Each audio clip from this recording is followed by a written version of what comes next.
করতাম স্যার আজকে বেরোইতে ঘন্টা আইন করে নিয়ে পুষ করে না স্যার আমাদের কাজ করে দেখতে না আমাকে তার Hapangni mani beke nokti shamani Manjakkha koktoma shawi manka sal kolok rome Bishalgharo Rabindranath College Gate buskango kolai tongjak Bishalgharo Agartala lahar snamna bagi Hapangni pathor samuni bagi rejakma Hapangni pathor kolai tongjakno tang salni dibojora Gokulnogorni Rabindranath College buskangni Sudip Debnath Manwi Hapangni pathor Khogwi Hapangbai rejakma nok tisa Thani samugo thepai tongo আমরা একটা গোপন খবর ভিত্তিতে যে বিশালগড় গোকুলনগর যে কলেজটিলা college road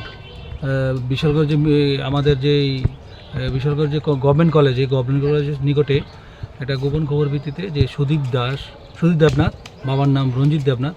ওনার এখানে কিছু government chips যেগুলো আমাদের রাস্তার কাজে ব্যবহৃত হয় সেগুলা উনি গাড়ি মানে টাটা ইজের মাধ্যমে তিনি বাড়িতে নিয়ে আসে নিজে ব্যবহারের জন্য। তো তৎক্ষণাৎই আমরা খবর নিয়ে মানে পুলিশ আধিকারিকদের নিয়ে আমরা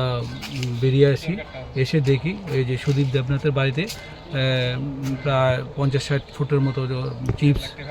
পাথরের যে চিপসটি পাওয়া গেল এবং উনি নিজে স্বীকার করলেন যে এইগুলা তিনি কলেজের যে এখানে রাস্তা চলছে কাজ চলছে সেখান থেকে নিয়ে আসছে এবং তিনি নিজে স্বীকার করছে যে স্যার এটা তিনি ভুল করেছে এবং